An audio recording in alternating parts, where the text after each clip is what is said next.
Thank you very much to everybody for joining us. Sorry for the slight delay. That was very un-German of us, but we'll try to finish punctual. My name is Sebastian. I'm a co-founder of the GABF, and I'm very honored to host this inaugural webinar of the Germany-Africa Business Forum in partnership with AOP Webinars. I'm very excited to be discussing with a very distinguished panel on the business matters that are relevant post-COVID for German actors and business companies in Africa. I'm going to hand over to my friend and colleague from AOP, Anine. She's going to give you a brief introduction to the panelists, as well as some general housekeeping rules. And then once the Honorable Minister from Equatorial Guinea has joined us, he will also start with addressing you all with a brief keynote. So I hand over to you, Anine. Thank you, Sebastian. Hello, everyone.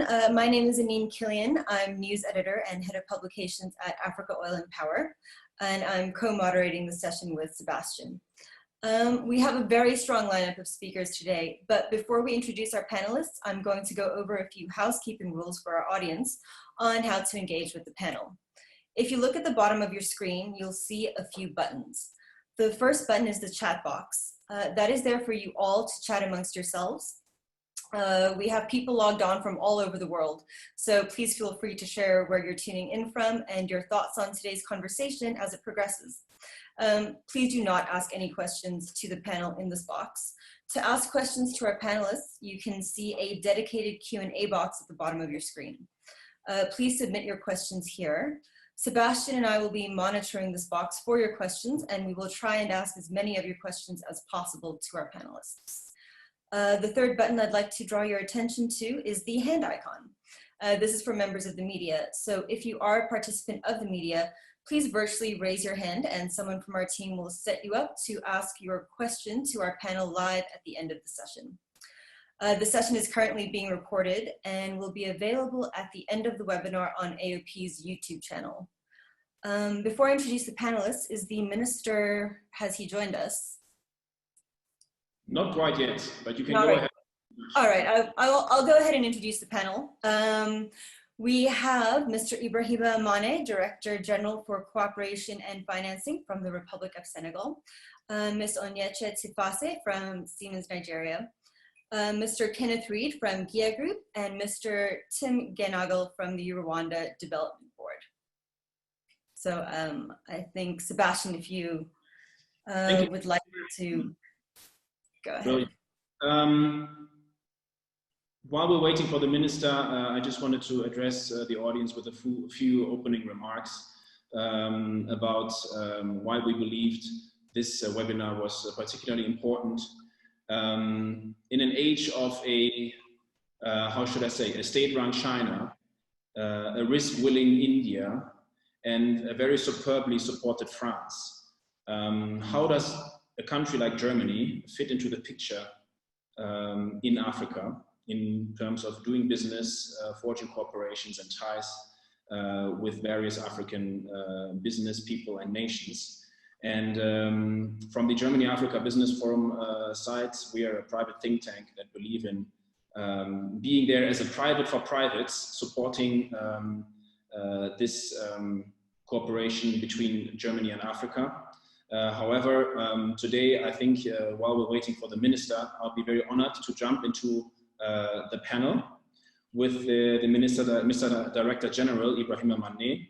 I would like to you, sir, to ask you a few questions, because I just mentioned that obviously one actor on the African continent is France. It's very well supported domestically and on its drive into Africa, and obviously in Senegal, French actors are very prominent. Mr. Director General, I wanted to give you the opportunity to briefly introduce yourself and maybe explain a little bit whether you have or have not in the past seen German actors participating in business opportunities in the Republic of Senegal. So I hand over the microphone to you, sir. Thank you, Sebastian. Thank you, Anine. Good morning, good afternoon, good evening from wherever you are listening or following this webinar.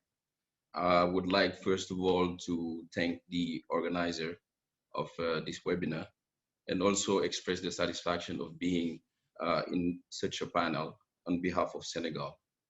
I would have also conveyed the greetings of the Ministry of Economy of Senegal and the regards to the Minister, Mr. Obiang Lima from Federal Equatorial Guinea.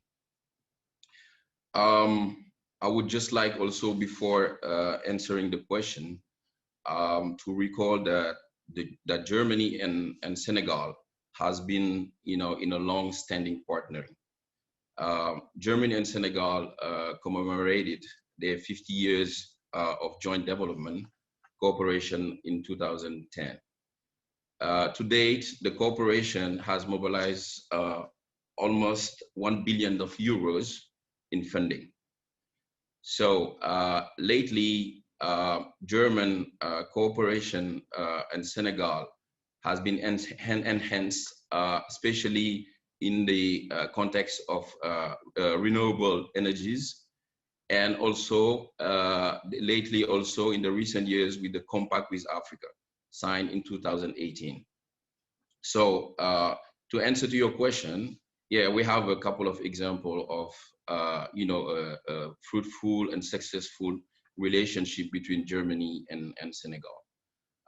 This is mainly due to the type of strategy that Germany has in terms of cooperation with Senegal. I will be more focused on Senegal because that's the country where I am, but I guess it's the same way of doing business and cooperation with the rest of Africa. Basically, what we could highlight is the cooperation is very rich in lessons in terms of the project or program approach, which is focused in sectors, but also the modes of intervention and implementation. Let me just illustrate it as a few examples. You will have GIZ and KFW. They mainly focus on respectively on the technical cooperation, and the other one on the financial cooperation. So GIZ, for example, would be intervening upstream to create, the preconditions for financial intervention, leading to better project preparation, which is one of the main issues in Africa. Is what I would just in a nutshell call the cost of development of project, which are not really bared by the public funding. So the lack of means sometimes why we're having like good projects, but the lack of means makes those projects, having lags and delays before they get executed because the maturity is not there. For example, KFW finance project, for example, studies are carried out, before the agreement is signed, and an international consultant also will be recruited to support the implementation also of the structure. So that brings expertise also on top of what the local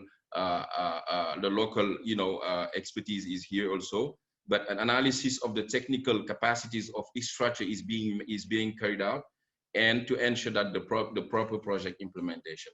So this is the first thing I would like to highlight on the way that we doing this cooperation with Germany. The second point is the focus also on sector.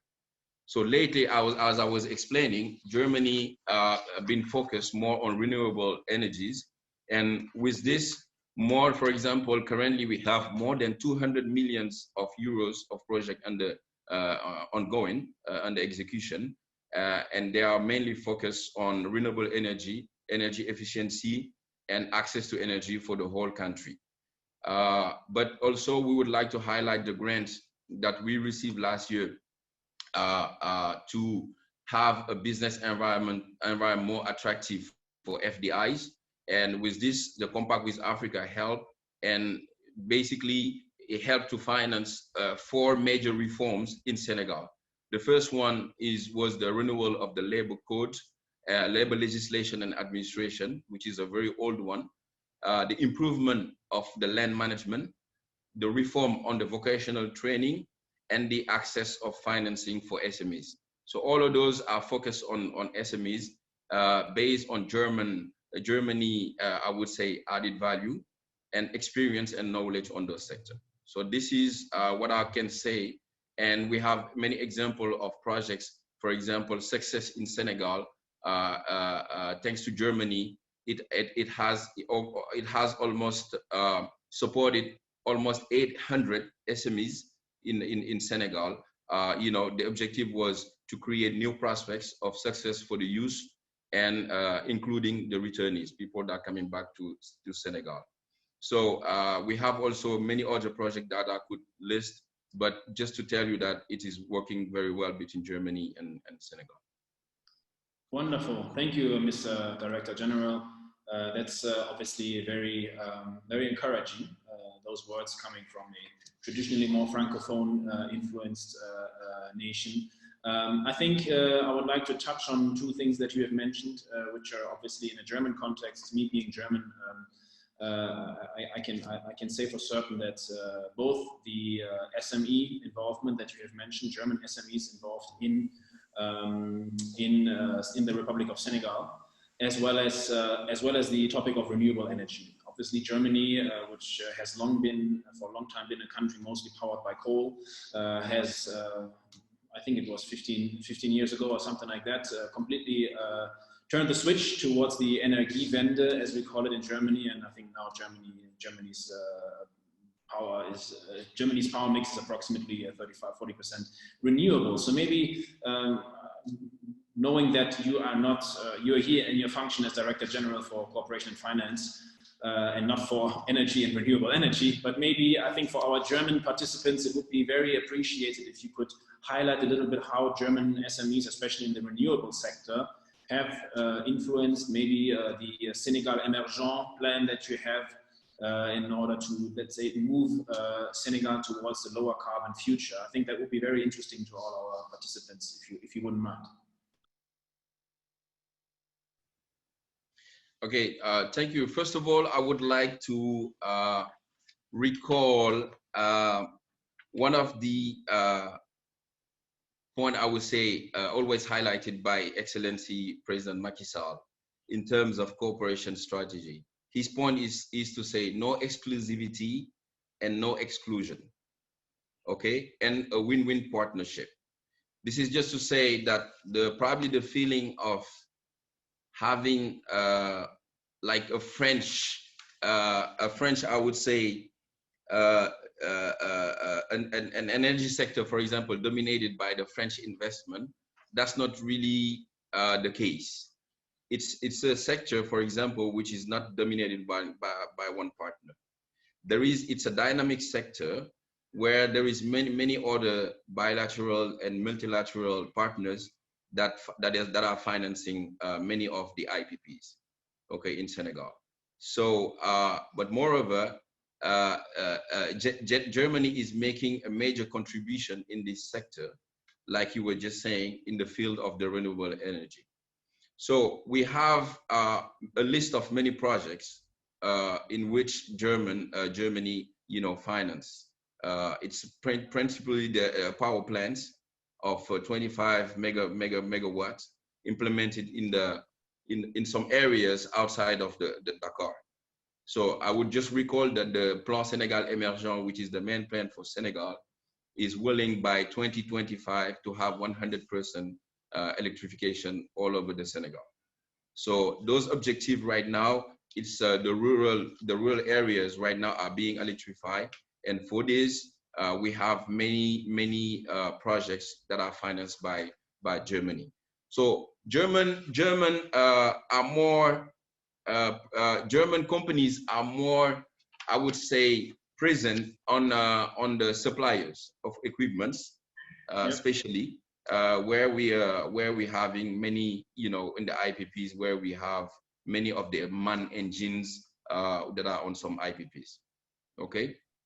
Then I would explain probably if you later how we see in the post-COVID, having a strong relation, or stronger, I would say, cooperation and relationship between our local SMEs and some German SMEs. I would just give you the stats that in Senegal, we have 2,000, I would say, major companies out of 400,000 companies that are registered in Senegal.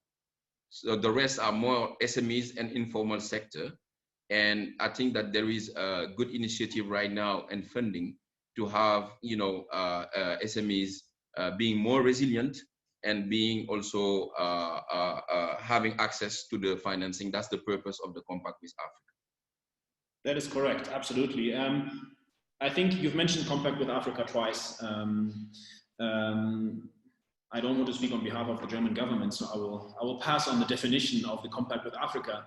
But do you think it has been successful so far? Do you wish that some things could still be improved, especially with COVID-19 being around? Is obviously also a bit of a reset button for many projects and initiatives to say, okay, let's hit the pause button. Let's do an introspection of what has worked, what has not worked. So in other words, now you have the platform here. How would you, what would you address to German investors and German interested parties from Germany coming into Senegal, but Africa as a whole? What are the things that need to be possibly improved going forward in a post-COVID world, from German side in particular? It's a question which is very interesting, because so far what we're trying to do is to improve the business environment in Senegal. As you can see, Senegal has done giant steps, I would say, in the doing business, and right now is seeking to be under part of the 100, top reformers. The second thing is for this business to be more attractive, we have to take certain reforms.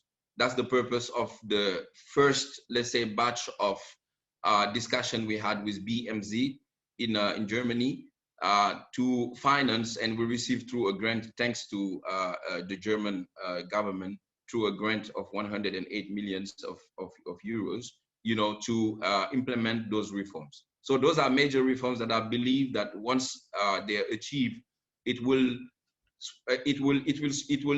make easier the investment for foreign companies. The second thing is we're working right now at the Ministry of Economy on a new law of PPPs. So for us, having the second phase of the Plan Sénégal Émergent is more focused on private sector development. And the PPP law right now that we're working on also is to bring a frame in Senegal which bring more, let's say, clarity and more transparency and help all those investors, to feel comfortable investing in Senegal. So I think these are the major changes that we are trying to bring right now and put on the table.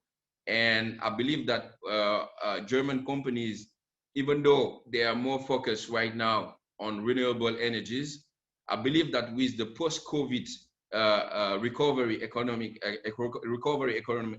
plan, right now we're talking about roughly of an investment around 14,000 billion of CFA, in the next 5 years. Okay, so I believe that this is it means that all sectors right now are eligible to investment coming from German companies. So basically, I believe that we have to do also our homework on our side to take those strong reforms to make our business environment more attractive, so that we can have more investors coming over here. But once again, to recall, no exclusivity and no exclusion. This is very important. I was going to mention this, but this is fantastic, really, and I think it really sums up very nicely what Senegal stands for. I mean, I'm not Senegalese. I've been to Senegal very few times. I don't know so much about your country yet, but the reputation often precedes you.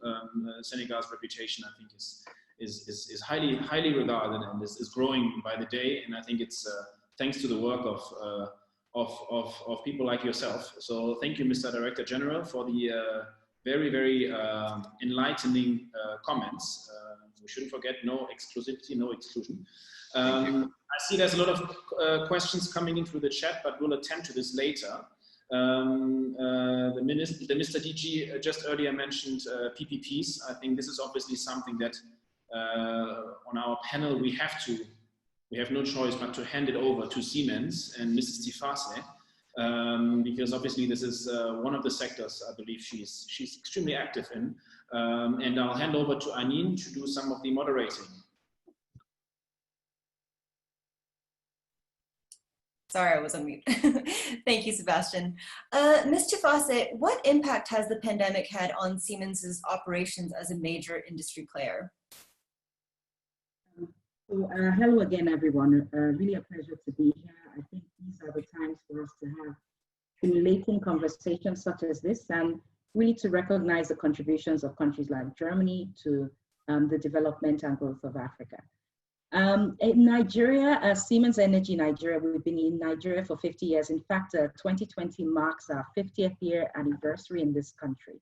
And we faced ups and downs in that period. We faced economic crisis, security crisis as well, and financial crisis in the markets. And still we're here standing. So I would say we were quite prepared for the pandemic to some extent.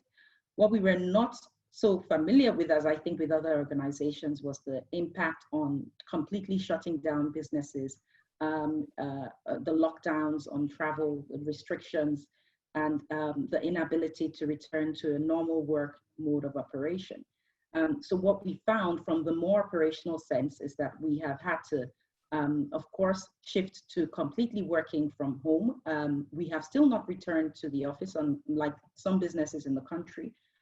While we assess the development of the pandemic in Nigeria, we have also had to, for where we provide services to oil and gas companies and other clients, we've had to make do with our own local resources. So thankfully, we have trained specialized field service representatives in Nigeria who are able to provide services, and we've had to be very creative how we deploy them. We've also had to return to carrying on a lot of meetings online. So no face-to-face is the role, and most interactions now are remote. So submission of documents to partners, to customers, everything has been done electronically. But looking at that also, how it has affected our customers, and therefore many of our customers, especially in the oil and gas industry and energy space, have faced significant cost pressures. They've reduced their capex, so reduced capital expenditure in many industries. We're seeing many of them come to us requesting for extreme massive discounts on the same products and services we were supplying before. And that has translated to us also having to really optimize our operations and be very creative about how we still supply these services at a competitive rate. So, any company that can extend their receivables is doing that. So also we're facing a lot of challenges with regards to recovering payments. But this is the side, I think, where it's part of, it's not business as usual, but it's these are where we can handle with the processes we have in place. So we are a multinational, we're one of the largest companies in the world, and we do have systems in place for managing these sorts of challenges. I think the ones we weren't prepared for, and I think we fantastically adapted to, was working remotely. Where even Siemens has issued an announcement saying we will never return to the same way of working before, and now we'll generally have all Siemens organizations working 2 to 3 days a week from home, so telecommuting, and that will become the standard for the future. So we're also seeing we're more clued in to people's emotional and mental well-being, and this was a tough period for most people. Everyone knows of or is related to someone who has been ill or affected by the pandemic in some way or the other during this period. And it's unlocked a lot more caring, I would say, thought-provoking conversations with employees. So our town halls right now are very interesting. So it's, I think it's had its good side. People are doing a lot of online training. So we've sent out polls and we've gotten feedback that employees are learning new skills, digital skills for the future, They're bracing themselves to be able to develop more capacity, and that will prepare us for the post-COVID world. And generally, we're also able to now rely on local resources. So there is the benefit that for supply of services and goods, we're looking at local alternatives. And I think this is also a very positive development. So there's pros and cons. I think more pros, the more you adapt to it, and it becomes create a new way of working, a new way of relating with customers, with clients, with other stakeholders. I think it's a new world. We're entering a new era, and being prepared really counts. No, it absolutely is a new world that I think everyone is going into. So just keeping a post-COVID world in mind, what future prospects do you see for German companies in the African market? As we move into a post-COVID world, a lot more things are done remotely. So we celebrated one of our first remote final acceptance tests, remote FATs. This was done via video link with a customer, and that went successfully. We're doing a lot more remote diagnostics for services to various customers as well. So things are moving more to a digital platform, to cloud-based services, and also financial transactions are being carried out more online. I mean, that has been the norm for some time, but I think this will grow even more intensively, and the fintech arena will become very exciting for companies in that area.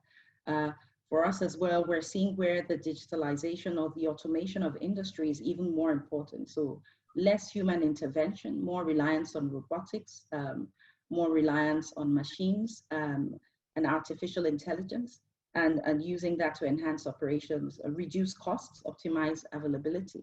And so it has pushed us more towards a digital era, even looking at the effects on public sector as well.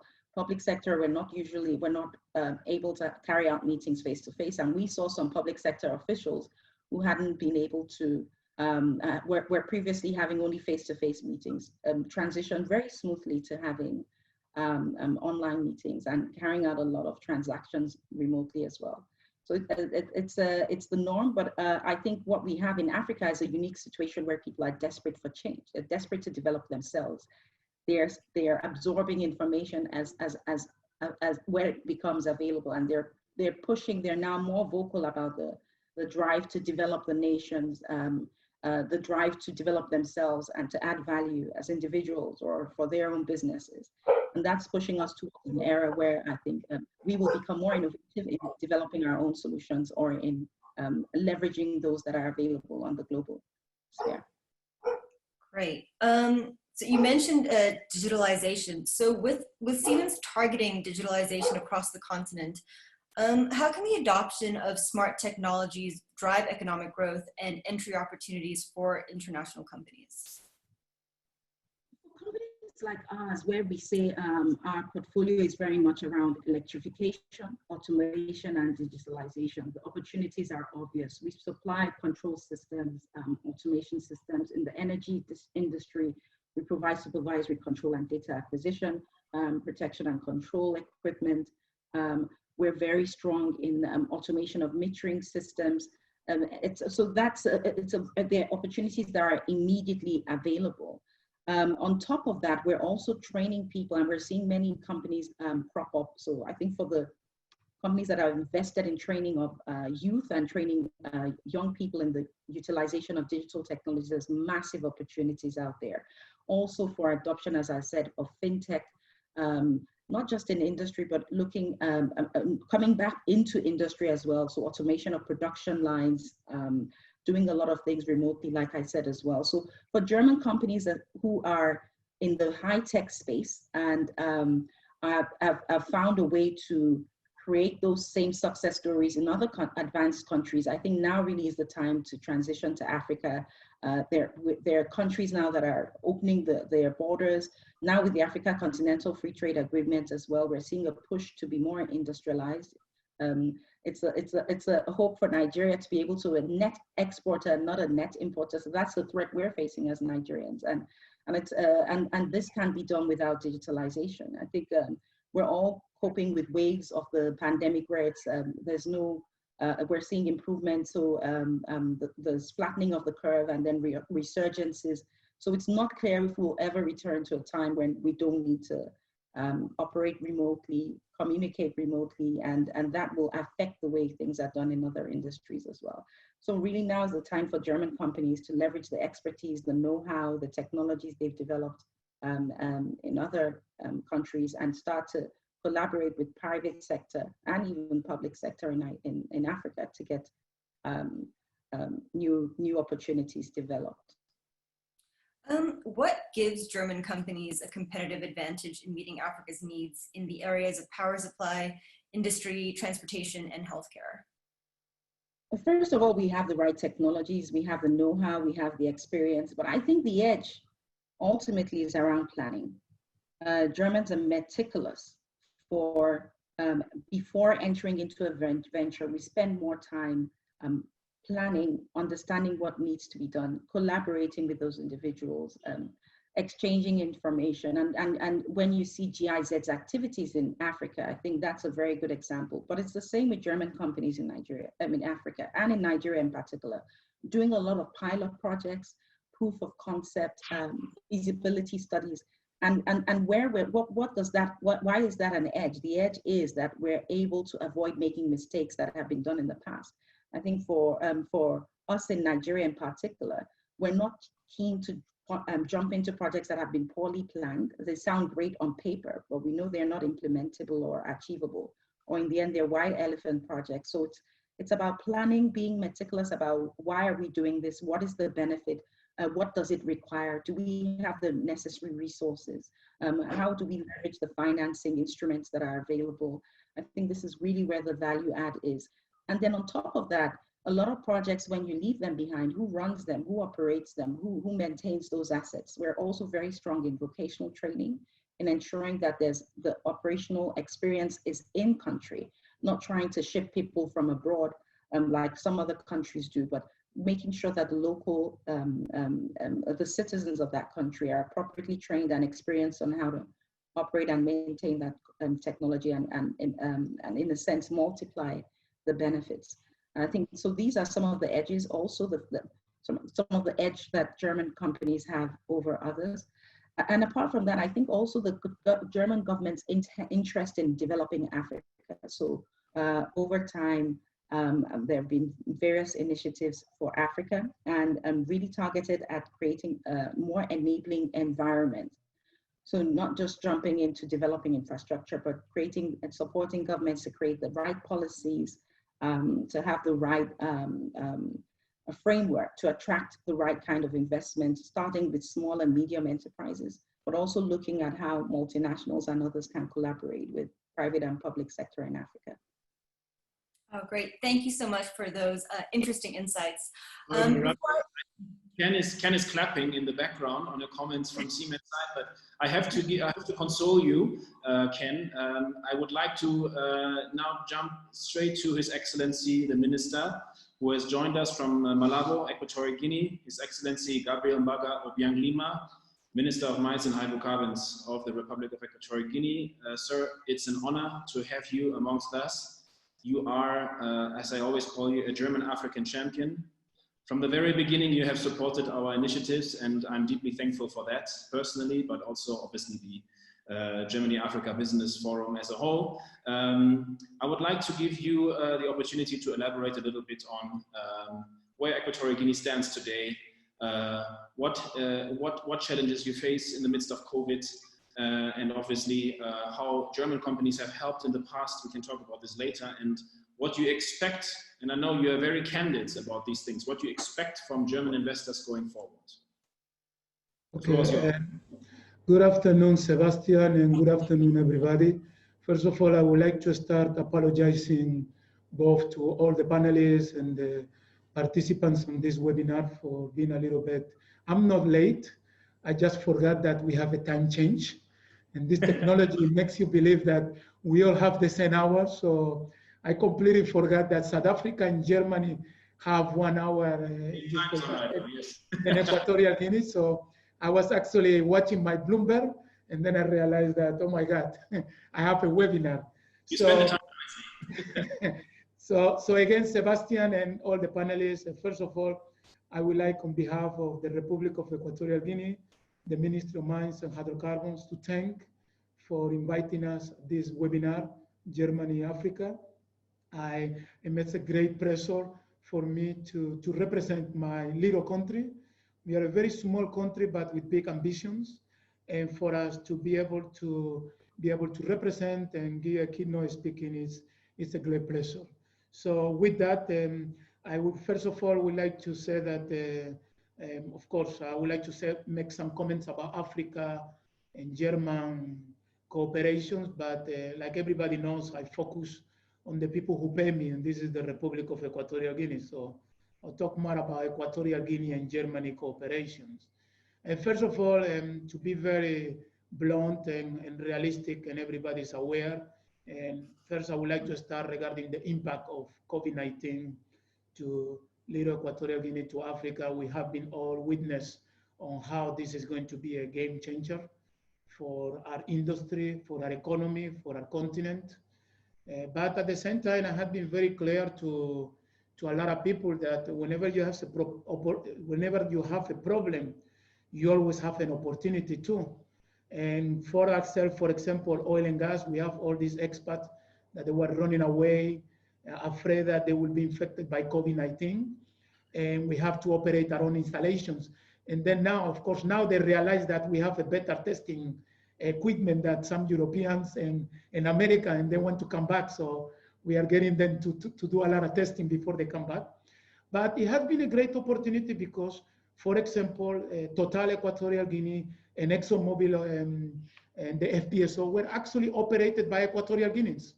They have to manage, and they were just doing by video conference, talking with Houston, talking with the rest. And it was realized that a lot of the people who have been working for a long time actually have the know-how and have the possibility to run that. So that was, in a way, a good test for us. But at the same time, regarding the topics that we're here today, it's about, of course, the cooperations with Germany. I think Germany, in Equatorial Guinea, we don't have too many examples. We have two examples that we feel very proud. In the city of Malabo, we do have a facility that actually receives gas and transforms that gas to CNG. And that CNG is used for the bus transportation. So whenever we have a conference in the city of Malabo, in Sipopo, we move people through the city through those buses. So again, that's something that very few African countries have done it. That has been done by the German technology, by a German company who did it. And we still actually have that equipment. But that was not the only project. We actually are developing at this moment probably one of the first small-scale LNG terminals. This is being built in Akoga. And the idea is that we do export LNG. We export LNG to Asia, to Europe, to the United States, to Latin America. But it was a pity because we realized that we could not deliver LNG to any African countries. And the only reason was because there's no African countries who have a terminal to receive ships at that scale. So rather than focus on looking for the terminal, we went to countries like Ghana, we went to Cote d'Ivoire, we went to Togo, and we all discussed the possibility to build a small scale terminal to be able to send small ships of LNG. And we came to the conclusion that to convince people to do this, you have to do it yourself. So we decided that to put in place in the continental part, because for people who are not familiar with Equatorial Guinea, the capital is in an island and the majority of the population is in the mainland. I don't want to talk about why the Spaniards decided to do that, but that's history. And the gas is in the island. So what we wanted to do is to transport LNG from the island all the way to the mainland. And we selected a German company, or German technology, that hopefully, unfortunately, because of the pandemic, we have a delay. We will be able to deliver small scale LNG from the island all the way to the mainland to supply to a 48 megawatt plant, generating plant, and at the same time, the boiler for a cement plant. So if we are actually successful with this, we'll be one of the few first African countries who have actually a small scale LNG terminal, and it will be done by German technology. And again, this company has been very good with us and a good example. Now, that's not our only plan. We do have a very, like I already told you, we are small but very ambitious. We have a major project, we call it Gas Mega Hub. Equatorial Guinea is in the middle of the Gulf of Guinea, and we are surrounded by other producers like Nigeria, like Cameroon, even Gabon in the south, and even Angola on the Annobon area. And we do believe that there's many producing countries who are actually burning the gas. So we have designated a new project, we call it the Gas Mega Hub, in which not only we are actually capturing the gas from a gas field and taking it to Punta Europa, and this is the onshore, we are actually bringing gas from other fields. And again, the same thing than LNG, rather than do it with the neighbors, with the rest, we decide to do ourselves. So what we have done is we are capturing gas from another field. This is a field by Noble Energy, building a pipeline and bringing it all the way to Punta Europa. And then our LNG plant, methanol plant will be receiving from two fields, the Alba field and the Alem field. Now, we are very pragmatic, and in our pragmatism, we don't like to be too theoretical. And to prove this, what I'm talking about, this Alem project is not a planned project, it's already under construction. Right now, probably next week, we will start putting the pipeline and offshore by Noble Energy and Saipem, with the aim that by the end of this year, with the grace of God, and also with, in this case, the technology of today, we should be able to conclude the final connection. In the end of this year, the connecting of Alem will be able to be there, and hopefully first quarter next year, we'll be having the first production from two fields. But again, we are not stopping there. We have awarded a contract to a British company called Gas Strategy that is doing a full master plan, not only on the gas research in Equatorial Guinea, but also in Nigeria, in Cameroon, and possible in Gabon. The objective is to be able to prove that there is enough resources in the region to be able to utilize our infrastructure. Now, I explain all this because, again, I wanted to talk how the German engineering, the German technology can be involved.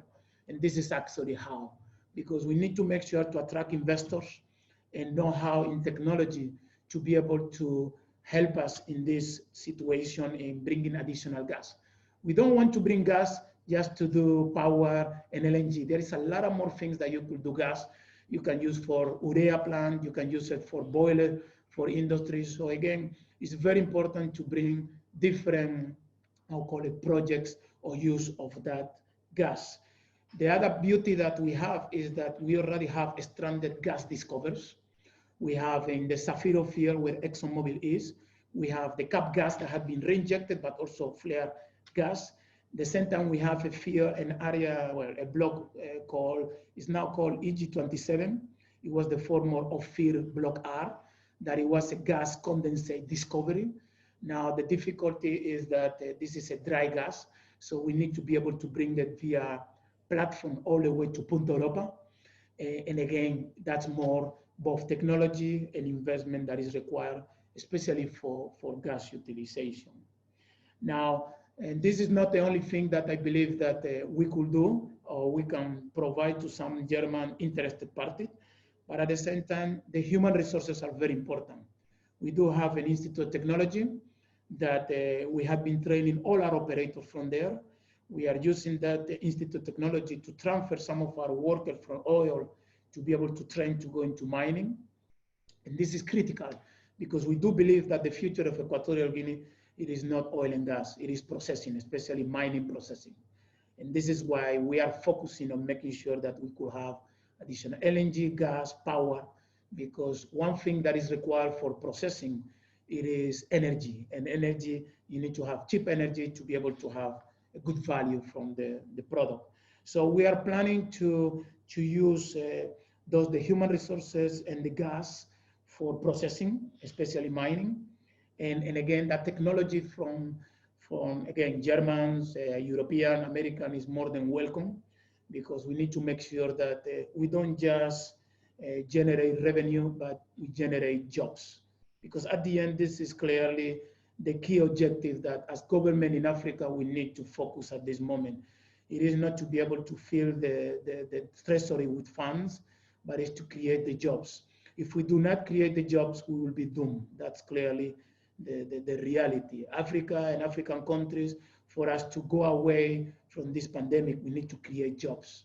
If, for example, you have president like President Trump, he's loved by his country for one reason: he creates jobs.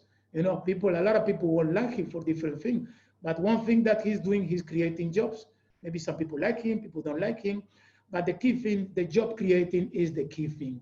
So what we need to do, we can do a lot of structured finances, we can do a lot of adjustment of budget. What is going to count at the end for African countries is how much jobs you can create for your people. So again, this is why we believe that technology of transferring is very important, because you make more money not exporting the products, but transforming the products. So again, I believe that's what, again, this forum, this German African Forum should focus. There is a great opportunity, not only for Equatorial Guinea, for the continent. And clearly the resources are here.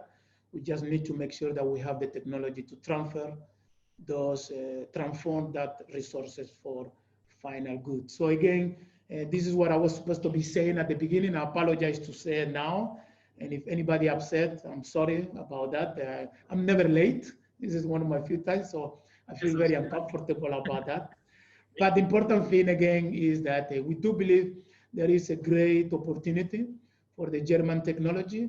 The only thing that I could say that I have to be very blunt about it, I've been not liking about Germans, and it's the same thing than Russian, is that they are too shy.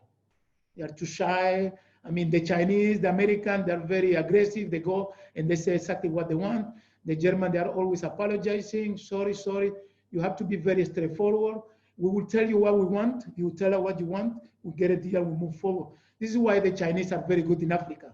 They come very forward and they say what it is. And that's why they get the business, the resources. And that's what the Germans need to do. They need to be forward with us. They say, listen, we don't only want the resources, we want this from this. And we will tell them what we want. We sign a deal and we move forward. So with this, Sebastian and everybody, I want to thank you for giving me this great opportunity to represent my country, the continent, as the only minister here. And at the same time, I hope that this is not the last webinar between Germany and Africa. Thank you, Sebastian. Thank you very much, Your Excellency. And thank you very much. And you know, I've always been a great supporter of what your country has achieved in such little time. You know, I've lived in Malabo myself for quite a bit, and every time I come back, the progress is very amazing. And your relentless leadership, I think, in the ministry is. I wouldn't be surprised if we see a urea plant going forward. And I think that's maybe also. I mean, you're absolutely right, and I wrote an opinion piece on this a couple of years back. The Germans tend to be a little bit too, like you said, shy, inert, I say. But I think the very matter-of-factly way of doing business, the way Germans like to do it, is to some extent appreciated in Africa. It's like the no-nonsense kind of philosophy, if you may call it that way. And I think German companies shouldn't be shy about that. And hopefully, what I always see for Equatorial Guinea, and I know you are a big supporter of this, producing manufactured petroleum goods, whether it's urea or fertilizer plants in that sense. And hopefully there will be more interest also going forward. And we see Equatorians going to Germany to do a degree and work together with a German petchem company, coming back home and building. I mean, German industry is famous and world renowned for petrochemical business. And I think it will be a pity if that goes to the Americans and the Chinese again. And so hopefully we see more action on that. And I thank you very much for taking time. Sebastian, we have a say, I think it's in Spanish, say, that the baby who doesn't cry doesn't get the milk. So yes, Germans need to be able to tell what they want. So we're going to share some of the milk. Thank you, sir. Thank you. All right. Shall we move on, Anine, with the GEA group? I think that'll be a very interesting perspective from the manufacturing side of things, which we just touched on here for Equatorial Guinea. Great, yeah, let's get into it. Mr. Reed, how has GIA managed to adapt its business to global changes introduced by COVID-19? Good afternoon. Before I get into that, maybe just say good afternoon to my fellow panelists and all the attendees. It's a really great honor to be here today with you guys and share some of our perspectives. So with regards to the question you asked me, yeah, I think we're not unlike a lot of European companies. Our number one priority, and I'm pretty sure that this is the case for most companies, is our employees. So health and safety, of course. So very early on in the pandemic, we created a global crisis organization, and we implemented very strict measures regarding personal hygiene, social distancing, and site access control, of course. And also from a working mode perspective, like many other companies, Gaia enjoyed a very strong IT-based business environment before the pandemic, and therefore into a working from home mode, which has become the standard phrase now in day-to-day life, was quite easy for us to do and is proving to be quite effective. Also, on a more serious note, Gaia anticipated, or we anticipated, that this pandemic will no doubt have some sort of effect on our revenues, albeit to a lesser degree, and we're seeing that in our half-year results, because we have a large portion of our revenues which come from the food industry, which of course is somewhat more bulletproof, as it were, to this sort of environment, as opposed to when you compare it to people in the travel industry, for instance. Yeah. So, on a more serious note, as I started saying, Gaia has also introduced a freeze on salaries. So all the employees are on board with what's potentially going to happen as a result of the pandemic. On a more customer-centric basis, the way our companies have been set up around the globe, and the company that I represent, Gaia Africa, it was set up some years ago that we have local warehousing and we have local resources. I was very happy to hear Mrs. Tifase say about the need to ensure that we have local expertise, and I think other panelists joined in on that. So this has been our vision and our strategy for many years now. So in terms of the global supply chain, we were a very small effect, mainly in the form of elevated costs for freight in terms of the supply chain. But we have local warehousing, we have local resources, and the ongoing support to our customers, mainly in the form of after-sales service, so keeping the plants running that produce the food, this has not been affected that much. Coming back to that local presence, I think it's what's proven to be very effective during the pandemic is we, being part of this food sector, we formed part of what is termed essential services. So even in the most stringent level of lockdown, we were still enabled to serve our customers, which was a huge grace for us, because it ensured that we have at least some consistent level of revenue throughout the pandemic. You mentioned some challenges when it comes to adapting in the global business world. What factors are currently impeding the development of African manufacturing and processing capabilities, and how can these factors be mitigated? Yeah, it's a very nice question, good question. When we consider this, I would like to maybe answer it in two parts. First of all, why would people consider entering the African market? And if you look at the global megatrends, those including the enormous growth in the world population, the associated increase in urbanization levels and the increase in middle class, demographic changes. As a population as a whole, we're all getting older, we're all living longer, and the demand, of course, for healthier food and better food, more long life food. All of these are in support. I don't know if any of my fellow panelists have ever read the McKinsey report that they published not so long ago, but they came out and they said, well, can you actually afford to ignore Africa? If you look at the labor force, and I heard a number of my esteemed panelists say similar, labor force in Africa is expected to exceed that of China by 2040. The return on foreign investment is the highest in the world currently. Also, a significant availability of land for agricultural production is the biggest availability of land is a combination of that in South America and Africa. So I think, you know, all of these factors, if we're looking for a why, together with obviously the costs in European-based and other first world countries involved, is becoming very expensive, and I would go as far as to say that from an African context, it often becomes unaffordable. So addressing the answer to that question in the form of another question, so that addresses the why. The advice we would give is definitely be very aware of the differences between Africa and first world norms, let's say. I think one of my panelists, I had a little chuckle. He mentioned that things sometimes take a little bit longer in Africa. So that would be a cautionary note for people considering coming into Africa.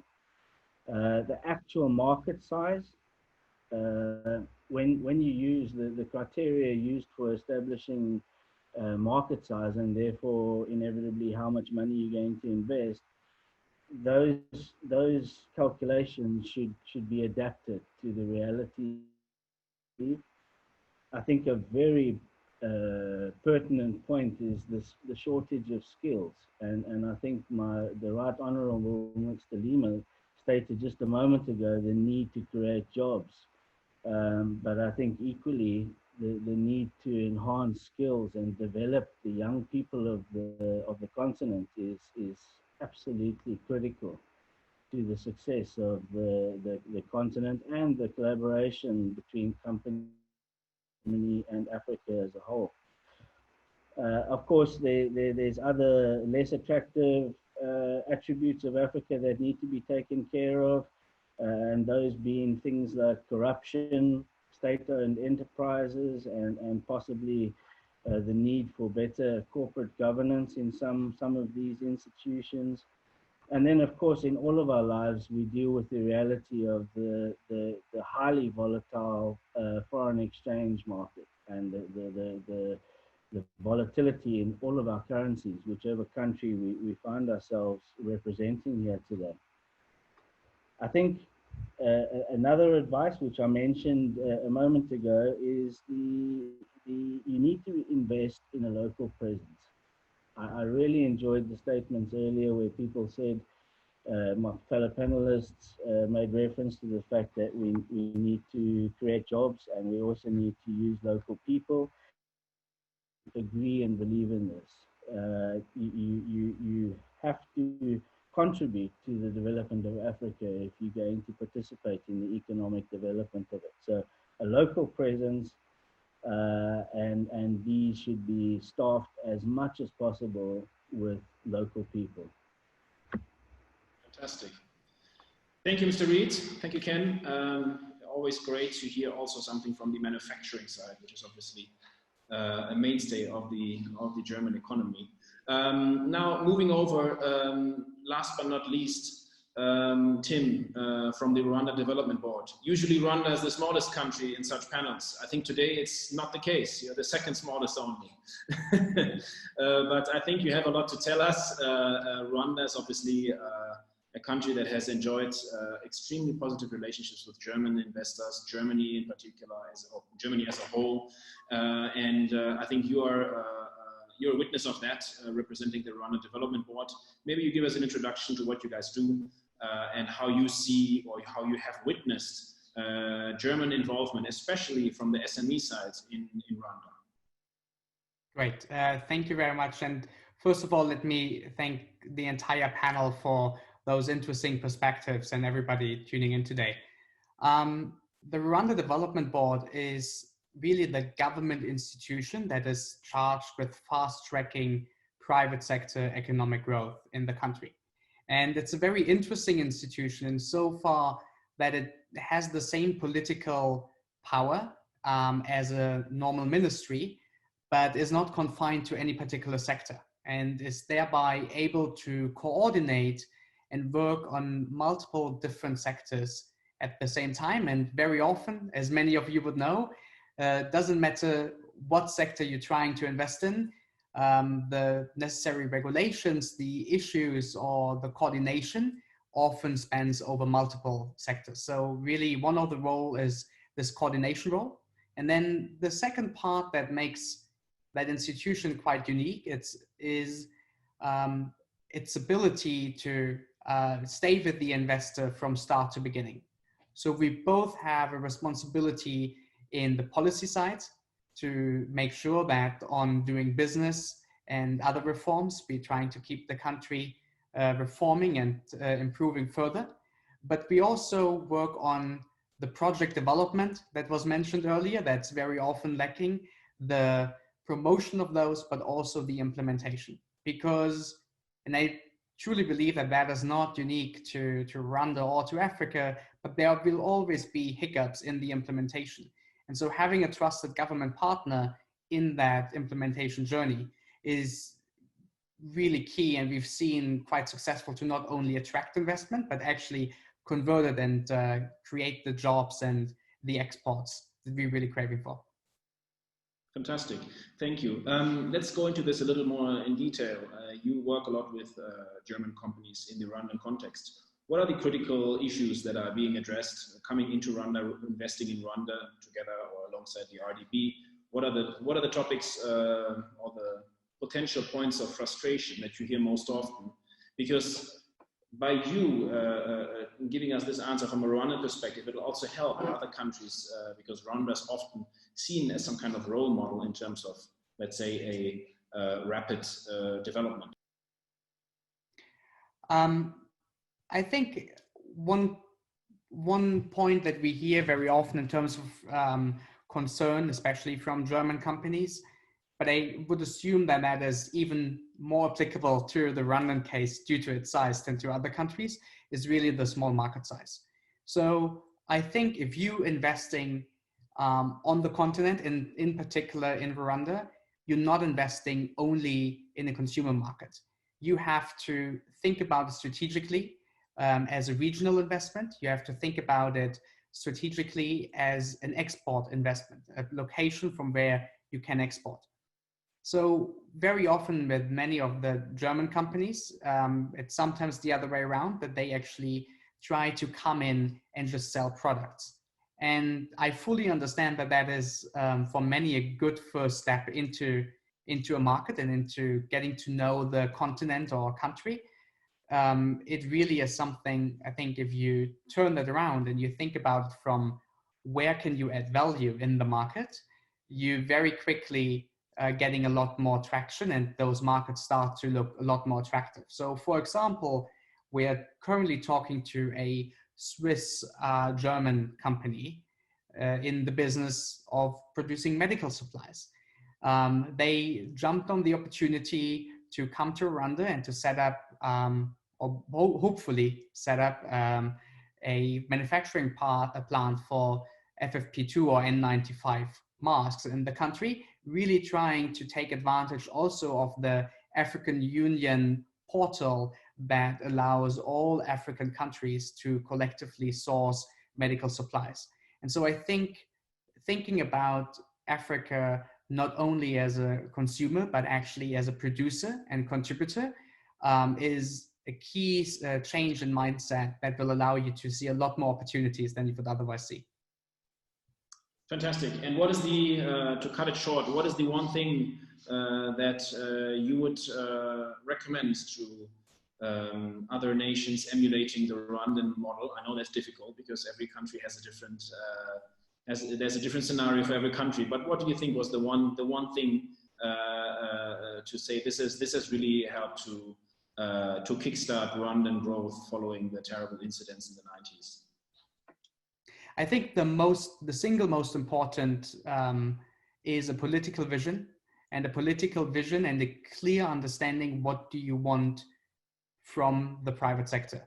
Once you really know and have that political vision laid out, it's then all in the implementation, making sure you align your institutions in that way that they can deliver on that. And in the second part, making sure that you focus on what fulfills your vision, but what is also aligned with what your competitive position is. So way too often you would see only a political vision that is not backed up with facts, what you can actually do. And I think aligning those two, but remaining very ambitious is, I think, a key point to be able to fast track high single digit, if not double digit growth. Fantastic. Thank you very much, Tim. I think this sums up our panel, and we have a bunch of questions, so I have to apologize for those which we cannot pick first and foremost. We can only pick maybe two because I think we are quite advanced in time. But coming to the topic of ambition and leadership that Tim just touched upon, there is a question from Mr. Leoncio from Apex Industries. And I think this is probably addressed to His Excellency Gabriel and the Mr. Director General Manet. Maybe we leave it to the Minister first to answer, and then the DG can jump in. The question is, beyond capital injection, to what extent can German companies provide knowledge and technology transfer through working partnerships and training programs with indigenous firms? So there's a clear focus here on capacity building, I believe.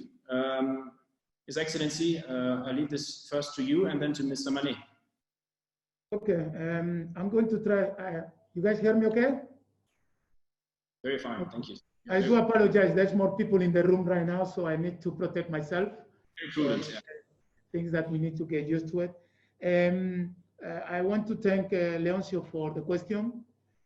Definitely, it's going to be a great opportunity. Now, I can speak on Equatorial Guinea side. I will not be able to be an expert regarding the entire continent, but on the Equatorial Guinea side, there is a great opportunity that synergy between German companies and Equatorial Guinea could be created. Now, the reason is because this is not a country that is uncharted area. This is not a country that the resources are not there. This is a country who already produce oil, produce gas, produce condensate, produce methanol, produce, in this case, CNG, and at the same time is going to start the mining. So that means that you do require a lot of technology of transformation. So, and you can't just think that you come here and you do everything by yourself. You need to be able to be involved with the national. The other key critical, and again, I'm speaking representing Equatorial Guinea, is that one of our biggest advantage that our country will have, and probably is very similar than Rwanda, is that the government of Equatorial Guinea have heavily invested in infrastructure. So when you arrive to a country like Equatorial Guinea, you already have the airports, you already have the ports, you already have the roads, you already have the electricity, you already have the water projects. So again, that really save a lot to the future investors because they are not thinking of just coming and having to put all this infrastructure. So that definitely is one of our biggest advantage. But the other key thing is that it is very important that those possible German interested, specifically Germans, they need to understand that one of our biggest assets that our continent and Equatorial Guinea have is the youth. We do have a large pool of very young people, people who also have already gone to university, people who already have the drive to be able to work. And that's really an untapped resource that need to be able to take opportunity. I like, for example, initiative that the German government does. For example, if you go to Germany and you work in or you study in a university, there is some grants that they give it for, again, Africans or anybody to learn. And that's definitely something that a lot of those youth require. They require the technology, because we definitely need to move into the primary source of the economy. We need to go into transforming. And the same thing is, you come to any African country and we can grow everything. I mean, in our continent, not only Equatorial Guinea, you throw any seed in the ground, after 2 weeks you go back, it grows alone. But that could be a mango, that could be a pineapple. But what do you do with the mango and with the pineapple? You need to transform it. And to transform, you need to have the equipment. And you need to be able to use the equipment. And what we have been used for a long time is that you have Europeans, and it's not to criticize. You can have Spaniards, Portuguese, British, who already know the continents. They already know, they even eat our own food. They eat the pepper soup, the rest they know us. But what do they bring? They bring German technology. And a lot of the Germans use those individuals who are very familiar with us, bringing the technology, solar technology, water technology. So I think the Germans need to break a little bit on that and go themselves in the ground, meet those young Africans who are really to do it, and try to do it. Because clearly, I have to say that because of history, the German view of Africa is different. And in this case, because they see an opportunity that they started. And again, I don't want to go into history and the rest, because that's a very slippery word, but I have traveled to Cameroon. And if you go to Cameroon and you go to the north of Cameroon, that's one of the places that is more developed in terms of infrastructure, industry, because the former Germans who were there, they actually left a lot of infrastructure. So again, I'm not the one to go into example, but I know what the German technology can do. But again, like I said before, the Germans need to be less shy, and they need to jump into it. You know, if the Spaniard can do it, the Chinese can do it, or even farther than that. The Germans just take a plane. Lufthansa go almost every African country. You can go with Lufthansa. Hopefully, I hope they come back, because I have a lot of mileage with them, and I want to use that. But again, the key thing is that they need to be able to join together with those African and youth. And I'm not saying because, and again, this is, I speak like that all the time. One of the biggest errors that a lot of the investors do is that when they go to a country, they focus on, I would say, historical partners. And these are all the partners, rather than look for people who actually have gone to university, they speak different languages, they go with the easy ones. So I encourage those German interested parties to look for those youth entrepreneurs. And Equatorial Guinea is one example, but you have in Rwanda, you have in Nigeria and Cameroon, there's many youth who have a lot of drive, interest to build, but they know the technology, they need the technology. And I insist that technology is required to transform. And that's what I will encourage them to do, and not to be shy. I mean, the other companies who came to Equatorial Guinea, they did the jobs, they concluded, and they were pretty happy with that. So again, that's as much as I could say regarding that. And they should, like I said, they should venture. And I think the example that happened in Rwanda has very good ones, in which many Germans companies went there, they did the activities. But again, they need to, I insist again, because this is my message, they need to be less shy. They are too shy. They need to come to the continent and lick the ground themselves, not make other people to lick the ground for them. Fantastic. Always very, very refreshing. Thank you, Your Excellency. Monsieur le DG, I will also hand it over to you. I think the topic of local capacity building is extremely important. So I think the audience will be very appreciative of hearing your thoughts from the Senegal side. Thank you, Sebastian. I think the minister, the Excellency Minister Lima covered it all already. We have the same similarities in Senegal about the youth. I will just give you one stat. 65% of the population is under 25 years. So this is something which is at the same time a blessing, but at the same time a challenge, because each year we have between 250,000 to 300,000 people requesting for a job. So the question of the training and job is very important, and with mainly with a Germany cooperation.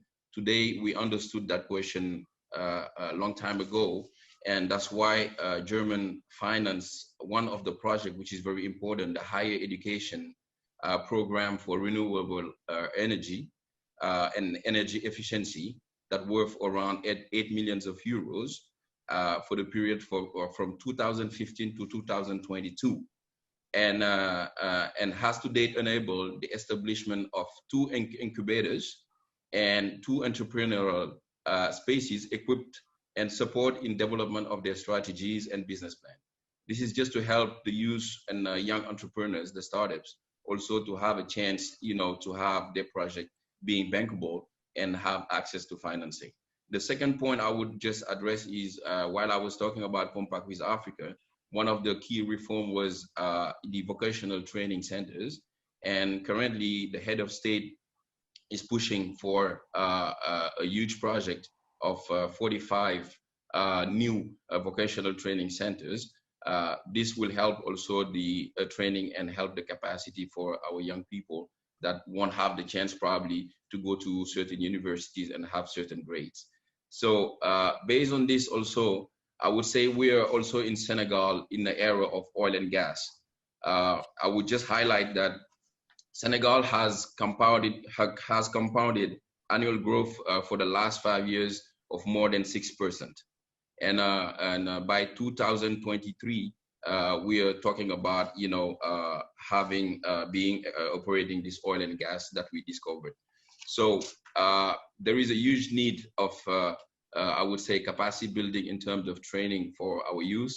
But at the same time, I will just, as I was already explaining, KfW and GIZ also is financing many projects in that area to train and also to enhance the capacities of the structures that are in charge of those projects. So this is basically what I would just say in a nutshell. But as the minister already said, we have the same, realities all over the country, all over the Africa. Thank you. Thank you, Mr. DG. There's one more question here, and I would like to address this to the private sector. Ms. Tifase and Mr. Reed for Siemens and GEA respectively. And interestingly, it goes very much hand in hand with what we've just discussed. It comes from Tobias Löwe, SCC Industries. And the question is, how are GEA and Siemens involved in getting training programs, which is in German called the so-called Ausbildung, for the workforce in place, like Tobias says it, like we know in Germany, the dual training program. How do you, from the Siemens and GEA side, do you see this, these programs, these apprenticeships, if we call them that way, in Germany? Do you see this being a viable option for the African workforce, or is this a bit of a German unique phenomenon, or to what extent have you already embraced these kind of training steps? Mr. Tifase would like to Yes, Mr. Tifase, go ahead. Okay, thank you. First of all, I would like to thank my fellow panelists, the Honorable Minister, and also the DG representing their countries so fantastically. I think highlighting the resource gaps or the resource opportunities in Africa is very critical also to answering this question you've presented.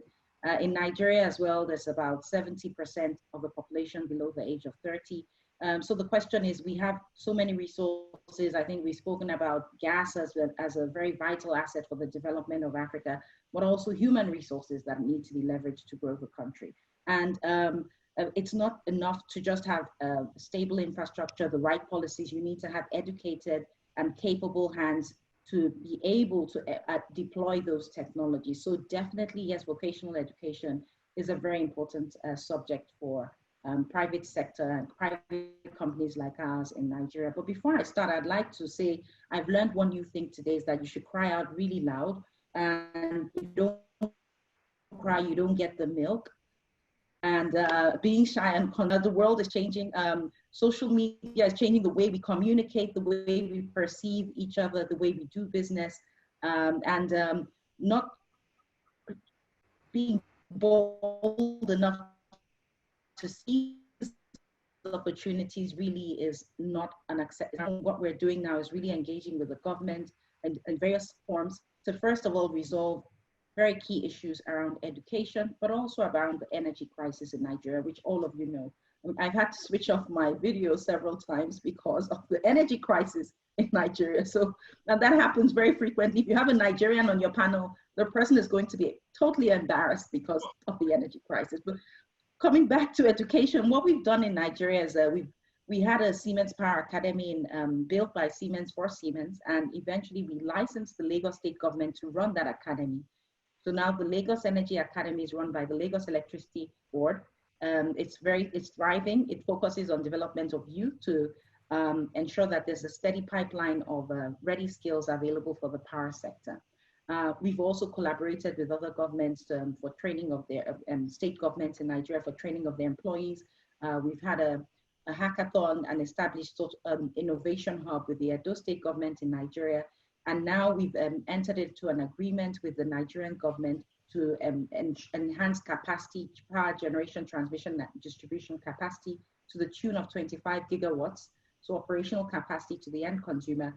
And in line with that project, we have a massive training component as well. Training of the employees of the distribution companies, transmission company, but also training for university students and colleges, technical colleges to be able to also be employed on that project in the future. So training is something that we have seen always as a driver for economic growth. Without economic growth, there's no win-win. So the reason we have this forum today is Germany and Africa can come together to do more if there is growth on both sides. And I think the value we can bring is also sharing not just the technological know-how, not just the products, the systems, not just the digitalization technologies, but also in how we can develop the youth to be independent, entrepreneurial. And I think it's the Honorable Minister also said, you need to create jobs, but you need to create the right quality of jobs. You need to create jobs that are stable, that are quality jobs, that where skills are required, and jobs that ensure that they stand the test of time. As tastes change, as demand changes, it's still relevant. So really more high-tech sort of knowledge and expertise. And that's where companies like ours can really play a big difference in just not just sharing knowledge, but in building institutions that stand the test of time. Thank you. Thank you very much. Ken, you wanna add to that from GEA's side? Yeah, absolutely, and that was very well put. You know, we have a continuous flow of artisanships going through our institution. We also offer, or not only offer, we insist. When we put a new processing plant in place anywhere around the world, we insist that local resources form part of the pre-commissioning, the commissioning, the handover, and ongoing operation of the plant. There are levels of digitalization and automation, so there's always first level support available. And as I said, we have a local presence, but the involvement of the end user and the upliftment of the local resources is absolutely key to maintain what was intended for most factories these days have a 30-year at least lifespan. And we are completely committed to ensure that happens, in particular within Africa. All right, Anine, I'll hand it over to you. I believe we have had some wonderful insights. I'll leave the closing remarks to the lady among the moderators. Thank you, Sebastian. So we have reached the end of this webinar. Thank you to all our panelists and the audience for joining us today, and thank you, Sebastian, for co-moderating the session. Before we sign off, I'd just like to mention that the GABF will be hosting upcoming webinars, so please look out for those, and please visit aopwebinars.com to register for Africa Oil and Power's upcoming webinars. Lastly, you'll be able to find the video of today's webinar on AOP's YouTube channel. thank you, everyone, and I hope you all enjoy the rest of your day. Thank you. Goodbye. Bye.